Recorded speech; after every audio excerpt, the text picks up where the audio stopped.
Comment fait-on concrètement pour devenir la personne que l'on a toujours rêvé d'être? Et si la clé, ce n'était pas de se battre contre son passé, mais plutôt de construire son futur brique par brique? C'est exactement le plan qu'on va explorer ensemble en plongeant au cœur du mécanisme même du changement. C'est la grande question, n'est-ce pas? On a tous une histoire en tête, peut-être même la nôtre. Une histoire où tout bascule d'un coup. Un diagnostic qui tombe, une perte, une trahison. C'est souvent là, tout au fond du trou, quand on a l'impression de n'avoir plus rien à perdre, que la décision de changer devient une évidence.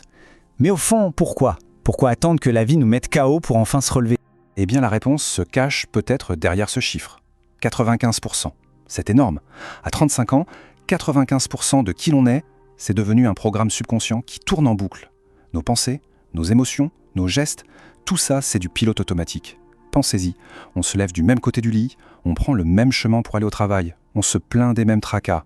En fait, on ne pilote plus rien du tout, on est juste passager de nos propres habitudes. Alors la question, c'est comment on fait pour reprendre les commandes? Ce pilote automatique, il carbure à quoi, à votre avis? À une seule chose, le passé. Chaque émotion qu'on ressent, de la culpabilité à la frustration, c'est en fait un résidu chimique, l'empreinte d'une expérience passée. Alors quand on démarre sa journée en se sentant exactement comme la veille, on programme notre corps à revivre la même journée. On pense les mêmes pensées, on fait les mêmes choix et donc on vit les mêmes expériences. On est coincé dans une boucle, condamné à répéter sans cesse le même scénario. Ok, d'accord, mais alors, comment on fait pour casser ce cycle? Comment on fait pour sortir de cette cage avant que les barreaux ne se resserrent trop? Est-ce que c'est même possible? La bonne nouvelle, c'est que la réponse est un grand oui. Et tout ne commence pas par un effort surhumain, non. Ça commence par une toute petite étincelle de curiosité. Là, voilà, la clé. La question qui peut court-circuiter tout le programme. Au lieu de se demander « pourquoi ça m'arrive encore ?», qui est une question qui nous ancre dans le passé, on bascule vers une question créatrice. Comment serait-il si j'avais une énergie débordante, si je vivais dans l'abondance, si j'étais vraiment amoureux? Et attention, ce n'est pas de la pensée magique, c'est de la neurobiologie pure.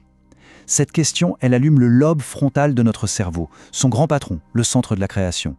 Et d'un coup, le cerveau arrête de regarder en arrière et commence à imaginer ce qui pourrait exister. Et de cette question, en fait, découle une sorte de recette. D'abord, on pose la question, on laisse notre esprit explorer les possibilités. Ensuite, de cette exploration, naît une intention claire, une vision précise de ce futur. Mais une image dans la tête, ça ne suffit pas. Et c'est là qu'arrive l'ingrédient secret, l'émotion élevée. Il ne s'agit pas juste d'imaginer être riche, mais de ressentir la liberté, la gratitude, la joie qui vont avec. C'est ce mariage entre une intention claire dans l'esprit et une émotion puissante dans le corps qui est le vrai catalyseur du changement. Et là, on touche au cœur du réacteur. La pensée dans l'esprit devient l'expérience. Pourquoi? Parce que le truc de fou, c'est que notre corps ne fait pas la différence entre une émotion qui vient d'un vrai événement et une émotion qu'on génère par la pensée. En s'entraînant à ressentir de la gratitude pour quelque chose qui n'est pas encore arrivé, on apprend à notre corps, chimiquement, ce que sera ce futur. On arrête d'être une victime du passé pour devenir le créateur de notre avenir. Bon, mais concrètement, ça ressemble à quoi ce travail? En fait, c'est un processus en 2 temps. C'est comme un jardin. Il faut désherber avant de planter. D'un côté, il faut nettoyer le terrain, c'est-à-dire devenir conscient de nos pensées automatiques, identifier nos habitudes qui nous sabotent et mettre un nom sur les émotions qui nous freinent. Ça, c'est la déconstruction. Et en même temps, de l'autre côté, on devient l'architecte du futur. On répète mentalement de nouvelles façons de réagir, on planifie de nouveaux comportements et surtout, on pratique les émotions de notre futur. C'est un travail quotidien de désapprentissage et de réapprentissage. Et pendant ce nettoyage, il se passe un truc incroyable. Quand une pensée négative arrive, du genre « je suis nul », et qu'on arrive à se dire « tiens, je suis en train d'avoir la pensée que je suis nul », une séparation se crée. Qui est en train d'observer cette pensée? C'est la conscience. Et là, c'est la révélation. On n'est pas la voix dans notre tête, on est celui qui l'écoute. Et dans cet espace entre l'observateur et la pensée, il y a la liberté, le pouvoir de ne plus croire à chaque programme qui se lance automatiquement. L'outil parfait pour cultiver cet espace, c'est la méditation. Mais attention, on oublie tout de suite le cliché du moine qui essaie de ne penser à rien.